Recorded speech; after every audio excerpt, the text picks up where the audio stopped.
انسان مال کے ذریعے مالدار تو بن سکتا ہے مگر بڑا انسان نہیں بن سکتا۔ انسان علم کے ذریعے علامہ بن سکتا ہے، علم یافتہ بن سکتا ہے، مگر علم کے ذریعے بھی انسان بڑا نہیں بن سکتا۔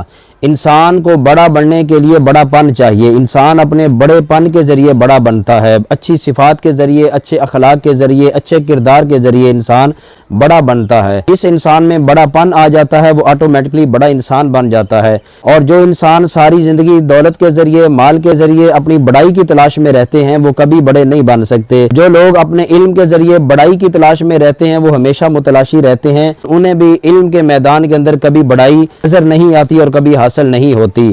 تو بڑائی ملتی ہے بڑے پن سے، بڑائی ملتی ہے انسان کی اچھی صفات سے۔ کبھی آپ نے اندازہ کیا ہے جو لوگ شکوہ کرتے ہیں کہ پتہ نہیں کیا وجہ ہے ہمیں رات کو نیند نہیں آتی، تو یہ بات ذہن میں رکھیں، جو دعائیں آپ کو ملتی ہیں وہ تو پتہ نہیں کہاں رہ جاتی ہیں یا نہیں رہ جاتی، لیکن جو بد دعائیں ہیں وہ آپ کے بستر تک آپ کے ساتھ جاتی ہیں۔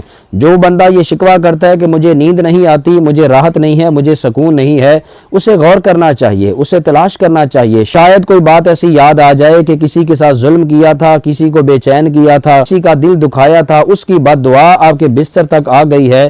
بس وہ بد دعا ہے جو آپ کو سونے نہیں دے رہی، وہ بد دعا ہے جو آپ کی نیند کو اڑا کر لے گئی ہے، اور وہی بد دعا آپ کا سکون اور آپ کی راحت کو چھین کر لے گئی ہے۔ ہم زمین پر چلتے پھرتے ظلم بھی کرتے ہیں، زیادتیاں بھی کرتے ہیں، کسی کے ساتھ ناانصافی بھی کرتے ہیں، لیکن ہم اس بات کو بھول جاتے ہیں کہ ہمارے اوپر ایک ذات ہے، اور وہ ایسی ذات ہے جو عدل کرنے والی ہے، وہ ایسی ذات ہے جو انصاف کرنے والی ہے، ایسی ذات ہے جو مظلوم کی آہ کو سننے والی ہے۔ جب تک وہ ہماری ڈور کو ڈھیلا چھوڑتی ہے تب تک ہم اپنے آپ کو آزاد سمجھتے ہیں، لیکن جیسے ہی وہ ہماری ڈور کو پکڑ لیتی ہے وہ ذات، تب ہم اس کے شکنجے میں آ جاتے ہیں۔ کہتے ہیں نا کہ اکڑ تب تک ہے جب تک پکڑ نہیں، جب پکڑ ہو جاتی ہے تو پھر اکڑ اپنے آپ ختم ہو جاتی ہے۔